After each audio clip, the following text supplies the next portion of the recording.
신랑 귀한 찬양 감사합니다. 우리 창조자 하나님을 온 마음 다해 찬양할 때 우리 하나님께서도 기쁘게 찬양을 받으신 줄 믿습니다.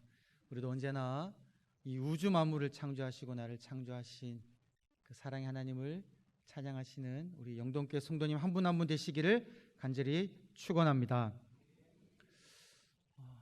신앙생활을 한다는 것은 예배 잘 참석하고 그리고 성경도 잘 읽고 기도 열심히 하고 그리고 봉사도 열심히 하고 헌금생활 전도라는 그 종교적인 의무만을 잘하는 것이 아니라 신앙생활을 한다는 것은 하나님을 인격적으로 만나면서 하나님을 알아가는 것입니다.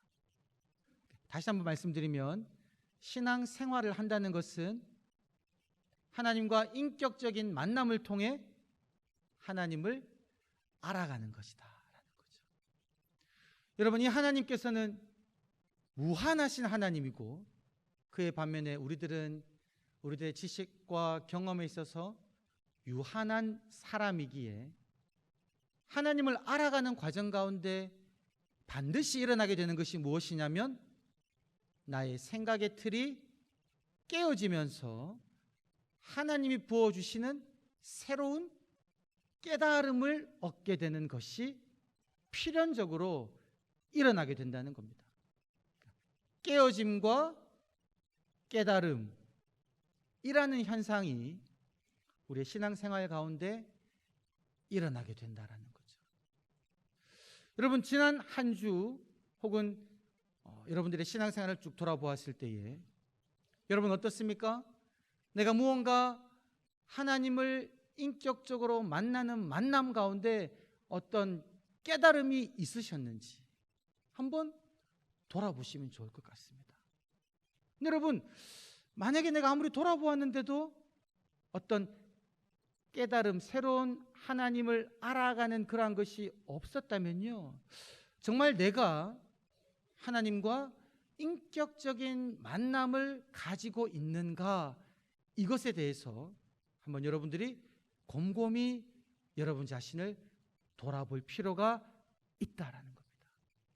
그래서 저는 바라고 소망하기는 우리 이 자리에서 예배드리는 모든 영동교회 성도님들이 날마다 무한하신 하나님과 인격적인 만남을 하게 하면서 여러분의 생각의 틀이 깨어지고 하나님이 주시는 새로운 깨달음을 얻게 되는 그런 경험들을 하기를 소망합니다. 여러분, 이번 주 한 절 외침을요, 저는 그러한 단어를 사용했습니다. 닫힌 껍질. 여러분, 내 생각의 틀이라는 것이요, 참 생각이 넓고 경험이 풍부해서 마음도 넓고 해서 많은 사람들을 품으면 좋겠지만, 그러나 내가 유한한 존재이다 보니까 내 생각이 틀이 넓은 것 같지만 사실은 어떤 사람들, 어떤 상황은 내가 받아들일 수 없는 닫힘으로 있다는 거죠. 그래서 나의 생각의 틀은 사실은 깨어질 필요가 있는 닫힌 껍질로 둘러싸여 있다는 겁니다.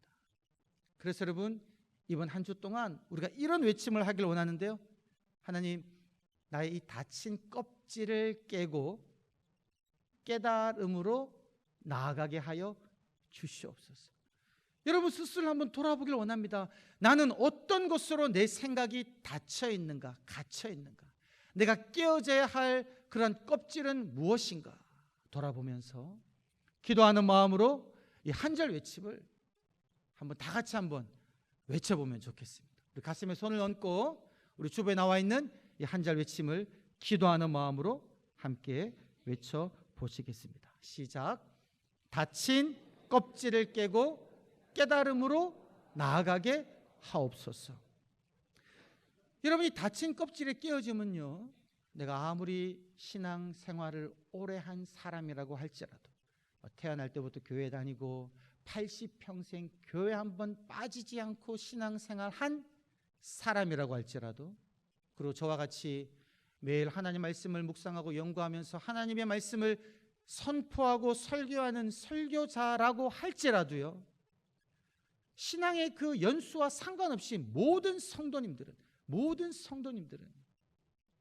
이 다친 껍질을 깨고 무한하신 하나님이 부어주시는 깨달음으로 나아가게 된다라는 거죠.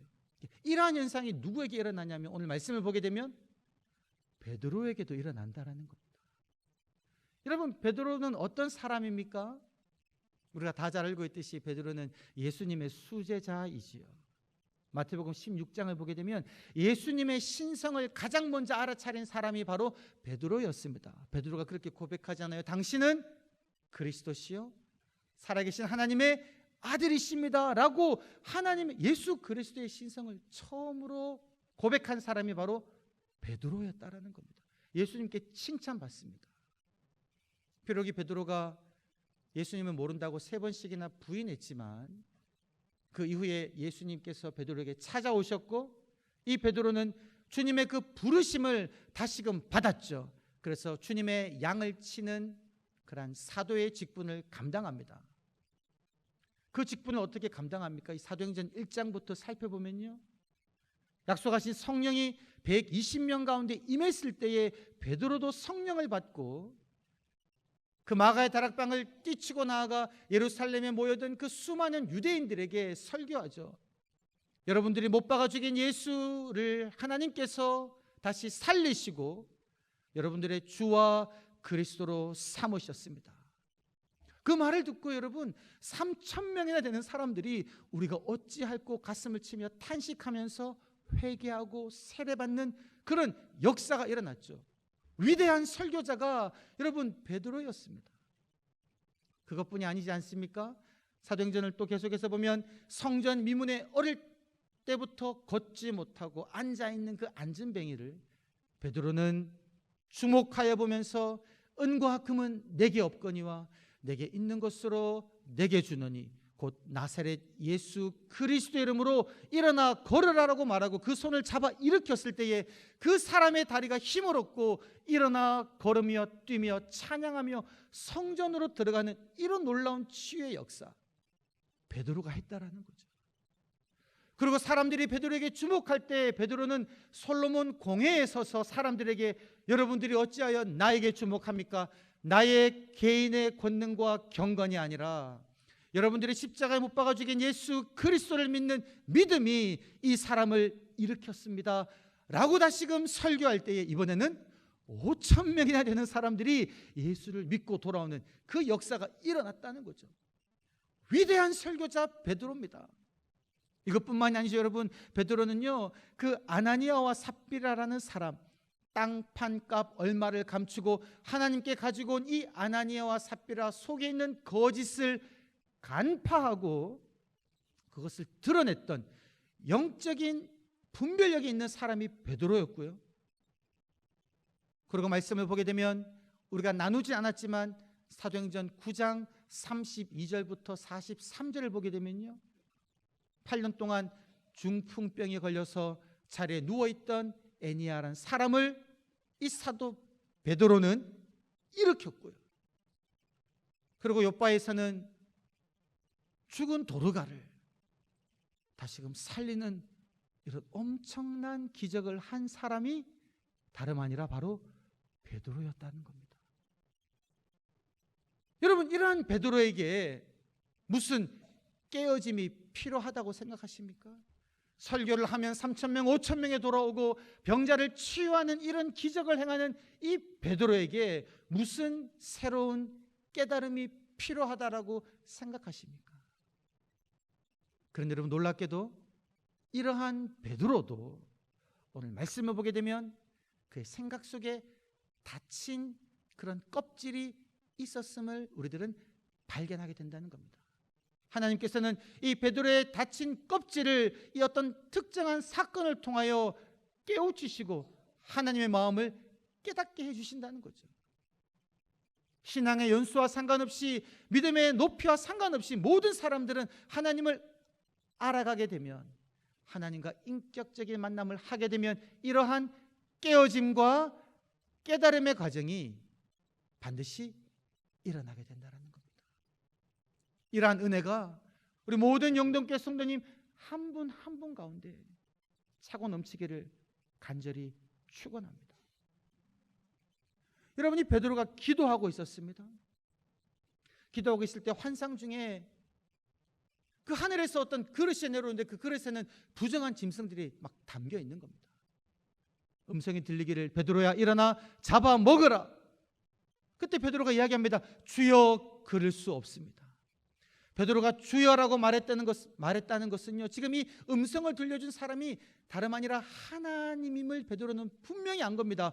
그 하나님에게 베드로는 이야기하죠. 주여, 저는 그 짐승들을 잡아먹을 수 없습니다. 저는 속되거나 깨끗지 아니한 짐승을 잡아먹은 적이 없습니다 라고 이야기합니다. 여러분, 이때 베드로의 마음은 어떤 마음이었을까요? 추측해 보건대 지금 베드로는요, 하나님에게 칭찬받을 것을 기대하고 있지 않았나 생각합니다. 여러분, 레위기 11장과 신명기 14장을 보게 되면요, 하나님께서는 분명하게 이스라엘 백성들에게 먹어야 할 짐승과 먹지 말아야 할 짐승을 구분하셨습니다.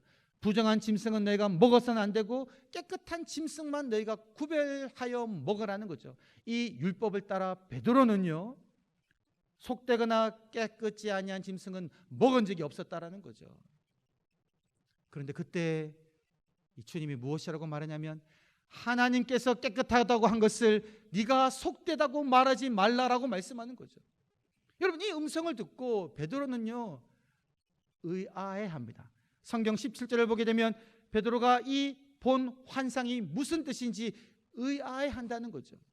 아니, 하나님에게 칭찬받을 줄 알았는데 하나님께서 부정하다고 해서 먹지 말라고 해서 나는 먹지 않았는데, 하나님께서 말씀하시기를 내가 깨끗하다고 한 것을 너희는 속되거나 더럽다고 하지 말라라고 말씀하시니 이것이 도대체 무슨 뜻인지 이해할 수가 없다라는 거죠. 지금 베드로는 자신의 생각의 한계에 부딪혀 버린 겁니다.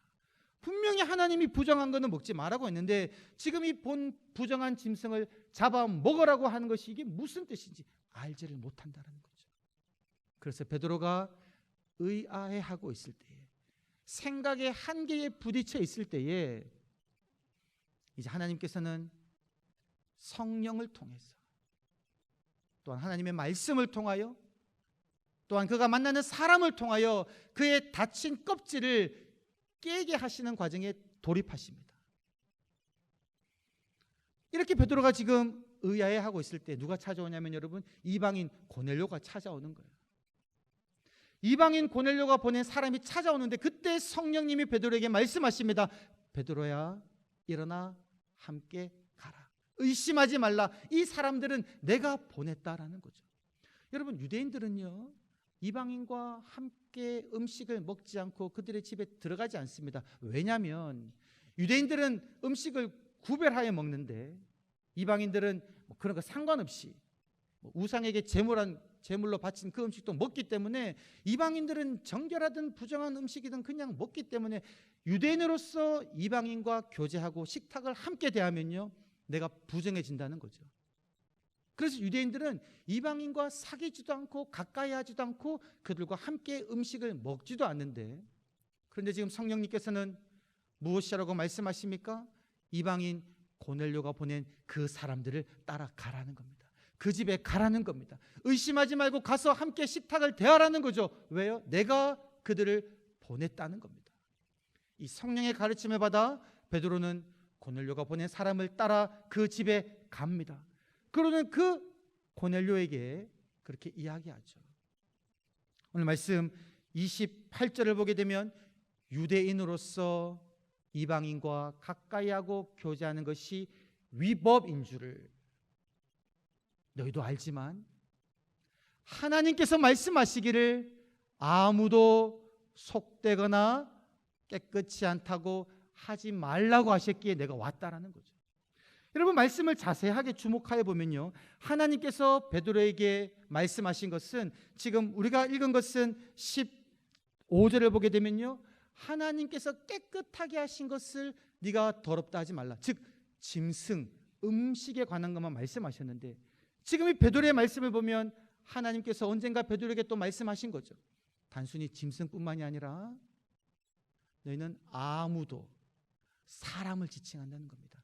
아무도 속되다 하거나 깨끗하지 않다 하지 말라라고 말씀하셨다는 거죠. 그러니까 사람을 보고 볼 때 이 사람은 세속적인 사람이다, 이 사람은 깨끗하지 않은 사람이다라고 네가 평가하며 그 사람을 배척하지 말라라고 하나님께서 말씀하셨다라는 거예요. 그래서 베드로가 지금 고넬료를 만나러 왔다라는 거죠. 그래서 고넬료에게 왜 나를 부르는지 물어봅니다. 고넬료가 무엇이라고 이야기합니까? 내가 기도하는데, 이방인인 내가 하나님께 기도하는데 하나님께서 하나님의 사자를 보내주셔서 내게 말하기를 너의 기도와 구제가 내게 상달되었으니 너는 요바에 가서 베드로라 하는 사람을 찾아가라라고.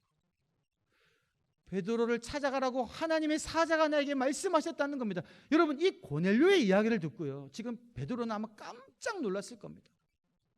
아니, 하나님께서 누구를 찾아가셨냐면 이방인인 고넬료에게 하나님의 사자를 보내어서 내 기도와 구제가 내게 상달됐으니 베드로를 불러서 베드로가 하는 말을 들으라고 하나님이 말씀하셨음을 이 베드로가 듣고요, 깜짝 놀랐다는 거죠. 나는 이방인과 교제하지 않는데, 나는 이방인을 가까이 하지 않는데 하나님께서는 그 이방인에게 하나님의 사자를 보내가지고 너의 기도와 구제가 나에게 상달되었다라고 말씀하시는 보니까 그때 베드로가 34절과 35절을 보면 그렇게 이야기합니다. 하나님께서 참으로 사람의 외모를 보지 아니하시는 줄 내가 알았다. 하나님께서는 모든 나라 중에 하나님을 경외하는 사람을 받으시는 줄 내가 깨달았다, 이렇게 이야기하는 거죠. 여러분, 베드로가 새롭게 깨닫게 된 것은 무엇입니까? 내가 배척한 사람, 내가 가까이 하지 않은 그 이방인을 하나님께서는 그의 외모, 그 이방인이라는 민족성을 보지 아니하시고 그가 하나님을 향한 그 마음을 보시고 그 사람을 받으셨음을 이제 베드로는 깨닫게 되고요, 그 이방인에게 베드로는 복음을 증거하기 시작했다는 겁니다. 베드로가 자신의 갇힌 껍질을 깨고 하나님의 말씀에 순종하며 복음을 이방인에게 전했을 때에 그때 어떤 역사가 일어납니까? 복음을 들은 이 고넬료 가운데, 그 가정 가운데 성령이 임했다는 겁니다. 이방인이 여러분 방언을 하면서 하나님을 찬양합니다. 이런 놀라운 역사를 보면서 베드로와 함께한 사람들은 기뻐하며 그들에게 세례를 베푸는 이런 역사가 일어났다는 거죠. 여러분, 저는 이 본문을 보면서요, 우리 용동교회 가운데도 이러한 역사가 일어나기를 간절히 소망하며 기도합니다. 여러분이 모든 사람들이 내 생각의 이 틀을 깨고 내 닫힌 껍질을 깨고 하나님께서 내게 깨우쳐주신 그 깨우침을 따라 모든 사람들에게 차별 없이 복음을 전할 때에 이러한 성령의 역사가 일어난다는 겁니다. 하나님께서 베드로에게 말씀하신 그 중요한 깨달음은 어떤 깨달음입니까? 그것은 바로 내가 용납하지 않은 사람을, 내가 더럽다고 속되다고 생각하여 내가 이방인이라고 생각해서 도저히 용납할 수 없다고 여기는 그 사람들을 하나님께서는 용납하셨다라는 겁니다. 죄인들을 하나님은 용납하셨다는 거죠. 그것뿐만이 아니라 하나님은 내가 용납할 수 없다고 여기는 나 자신도 하나님께서는 용납하셨다라는 겁니다. 여러분들께서 각자 자신을 돌아볼 때에 여러분, 다른 사람들은 알지 못하지만 내 스스로가 내가 나를 용납할 수 없는 나의 죄악된 본성들, 하나님께서 도저히 받아들일 수 없는 그런 죄성들을 여러분, 우리 모두는 가지고 있지 않습니까? 그러한 모습이 내게 일어날 때마다 내가 어떻게 하나님을 믿는다고 하면서 이런 죄악을 저지를 수가 있을까라는 생각을 하면서 내 자신을 용납하지 못하고 있을 때 여러분, 하나님께서는 무엇이라고 말씀하시냐면요, 그러한 나를 하나님께서는 용납하셨다라는 겁니다. 내가 다른 사람들을 보며 저 사람이 말하는 말투를 보며 행동을 보며 죄악된 행동들을 보며 저 사람은 도저히 내가 용납할 수 없다고 생각하는 그 사람도 하나님께서는 용납하셨다라는 겁니다. 여러분, 복음이 무엇입니까? 우리가 믿고 있는 이 복음은요, 내가 무언가를 잘해서, 내가 신앙생활을 열심히 해서, 내가 예배에 빠지지 않고 매주 예배를 드리고 봉사를 열심히 하고 헌금 생활을 열심히 하고 전도도 하고 막 이렇게 신앙생활을 잘 해야지만이 그때 하나님께서 나의 선하고 의로움을 인정하셔서 그래, 너는 자격이 되었다, 너는 천국에 갈 수 있겠다 라고 말씀하셔서 내가 천국에 갈 수 있는 그러한 자격을 얻은 것이 복음이 아니지 않습니까?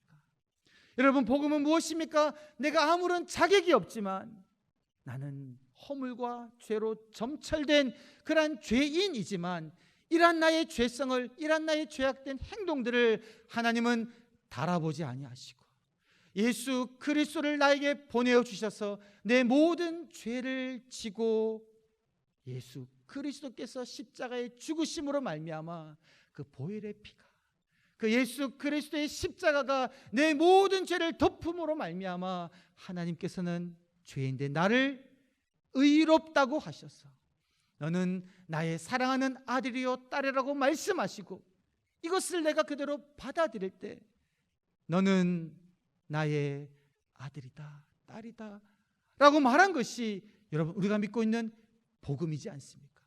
베드로는 그렇게 설교했습니다. 43절을 보게 되면 마지막에 그를 믿는 자마다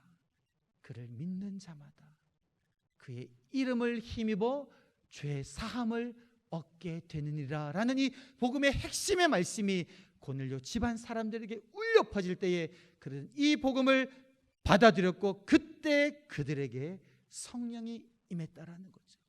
그들의 의로움 때문이 아닙니다. 그들의 경건함 때문이 아닙니다. 그들은 이방인이요, 그들은 죄인이지만 그들을 위하여 십자가를 지고 죽으신 예수 그리스도를 그들이 믿을 때에 그 이름을 힘입어 그들은 죄 사함을 받고 성령을 선물로 받으며 하나님의 사랑하심을 받는 하나님의 아들과 딸이 되었다라는 겁니다. 할렐루야. 여러분, 이것이 우리가 받은 놀라운 축복이다라는 겁니다. 여러분들은 신앙생활 해 나가는 것이 어떻습니까? 여러분, 짐이십니까? 아니면 즐거움이십니까? 축복입니까? 아니면 의무입니까? 여러분, 때로는요, 우리가 해나간 이 신앙생활들이 의무처럼 여겨질 때가 있습니다. 내가 목사니까, 내가 장로니까, 내가 권사니까, 안수집사니까, 내가 교회의 직분을 맡았으니까 그래도 나는 예배에 빠지지 말아야지, 기도 시간 정하고 1시간씩은 꼭 해야지, 성경 일독은 기본으로 해야지, 헌금 생활 해야지, 11조 감사헌금 성경금 내야지, 해야지, 이런 것들이 여러분 때로는요 나에게 의무로 다가올 수 있습니다. 그러나 생각해 보면 여러분, 이건 우리가 깨어져야 할 닫힌 껍질이라는 겁니다. 신앙생활은 의무로 하는 것이 아닙니다. 여러분, 신앙생활은요 축복이고 특권입니다. 천지를 지으신 여호와 하나님, 무한하신 하나님께서 나를 사랑한다라고 말씀하시며 내가 너와 만나기를 원한다고 말씀하시며 내가 내게 손 내밀며 너는 내 사랑하는 아들이야, 너는 내 사랑하는 딸이라고 말씀하시며 언제나 내 소리에 귀를 기울이시면서 듣기를 원하시는 그 하나님께서 내가 주님께 찾아오기를 원하고 내가 주님께 나아갈 수 있는 그러한 특권을 주셨다는 거죠. 하나님을 알아갈 수 있는 놀라운 이 말씀을 나에게 주셨다는 겁니다. 예배의 자리에 나올 수 있는 특권을 주셨다는 거죠. 그래서 우리가 이 예배에 나올 때마다, 기도의 자리에 나가 하나님이라고 부를 때마다 하나님의 말씀을 펼쳐서 하나님께서 당신께서 계시해 주신 이 말씀을 읽을 때마다 우리들은요 하나님을 만나는 이 놀라운 특권, 특권, 축복을 누리고 있다는 겁니다. 나의 죄악에도 불구하고, 나의 부족함에도 불구하고, 나의 연약함에도 불구하고, 나의 죄인됨에도 불구하고, 그것과 상관없이 하나님께서는 나의 모든 죄를 용서해 주시고 하나님을 만날 수 있는 이런 놀라운 특권을 주셨다라는 이 깨달음이 우리 모든 성도님들 가운데 있기를 간절히 축원합니다. 찬양을 보면 여러분 그런 찬양이 있는데요. 그럼에도 불구하고 날 사랑하시는, 나의 연약함에도 나의 죄악에도 불구하고, 그럼에도 불구하고 날 사랑하시는 내 하나님의 사랑은 내 모든 걸 덮고, 내 모든 부족함들을 덮고, 내 모든 수치스러운 것을 덮고, 그럼에도 불구하고 날 안아주시는 내 하나님을 부를 때 나는 아빠, 아버지라 부르죠. 이 찬양이 있는데 여러분, 이 찬양을 우리가 한번 다 같이 불러보면서 내가 누리고 있는 놀라운 특권이 어떤 특권인지 깨달아 하는 그런 은혜가 있기를 소망합니다. 같이 한번 찬양하도록 하겠습니다.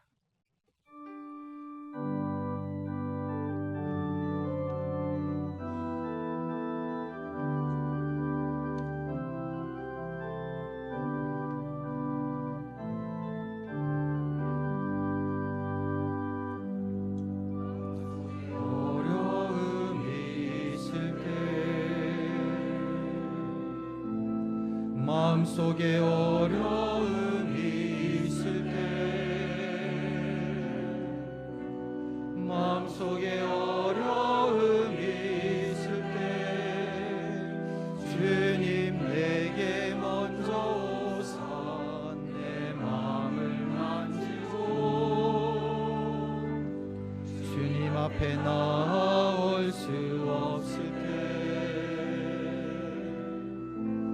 주님 앞에 나올 수 없을 때, 주님 앞에 나올 수 없을 때 주님 날 먼저 안으시네. 그럼에도 불구하고 날 사랑하시는 내 하나님의 사랑은 나의 모든 걸 덮고, 그럼에도 불구하고 날 안아주시는 내 하나님을 부를 때 아버지라 부르죠.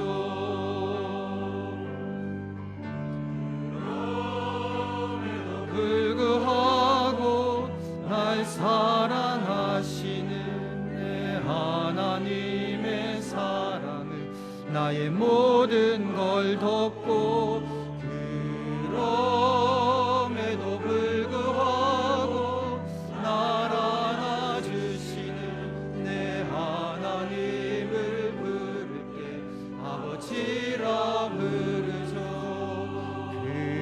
그럼에도 불구하고 날 사랑하시는 내 하나님의 사랑은 나의 모든 걸 덮고, 그럼에도 불구하고 날 안아주시는 내 하나님을 부를 때 아버지라 부르죠.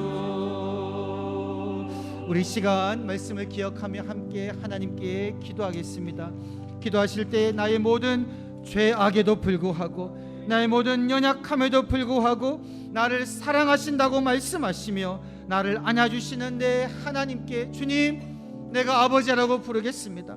내 마음에 어려움이 있어 주님 앞에 도저히 나아갈 수 없을 때도 내게 먼저 나와 나에게 손 내미시고 나를 만져주시며 내 마음을 위로하시는 하나님께 내가 나아가겠습니다. 이 복음을 만끽하며 누리며 살아가겠습니다라고 이 시간 다 같이 한번 말씀을 기억하며 함께 기도하겠습니다. 살아계신 아버지 하나님, 참으로 감사합니다. 그럼에도 불구하고, 나의 연약함에도 불구하고, 나의 죄악됨에도 불구하고 아버지 나를 사랑하신다라고 말씀하시며 나를 위하여 예수 그리스도를 보내어주시고 내 모든 죄를 사하시고 대신 지시며 용서하시며 나를 사랑하시는 하나님의 아들로 불러주심을 감사합니다. 아버지 하나님, 내가 내 마음에 어려움이 있어 주님 앞에 나아가지 못할 때, 나의 죄악으로 주님을 바라보지 못할 때 주님 주께서 베풀어 주신 놀라운 은혜와 긍휼을 기억하며 하나님께서 나를 받아들이셨음을, 아버지께서 나를 용납하셨음을 주님 기억하며 내 자신을 용납하며 아버지 앞에 나아가게 하여 주시옵소서. 주님, 내가 용납하지 못하는 그 사람도 아버지께서는 용납하셨음을 기억하며 주님, 이방인을 용납하며 그들에게 복음을 증거했던 베드로처럼 주님, 내가 용납할 수는 없는 그 사람을 하나님께서 사랑하셨음을 기억하며 주님의 복음을 증거하는 그래 놀라운 하나님의 역사를 경험하는 삶 살아가게 하여 주시옵소서. 감사합니다. 주님, 찬양합니다.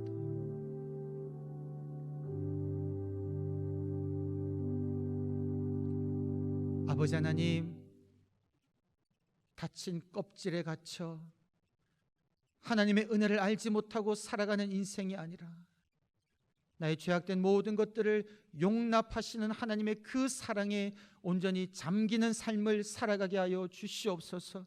나의 모든 허물을 덮으시고 내 모든 죄악들을 용서하시며 하나님의 사랑받는 하나님의 아들이요 딸이라 부르셨음을 기억하며 그 사랑을 누리며 살아가는 깨달음의 인생 되게 하여 주시옵소서. 이 귀한 복음을 증거하며 살아가게 하여 주옵소서. 감사드리며 이 모든 말씀 우리 주 예수 그리스도의 이름으로 기도드리옵나이다.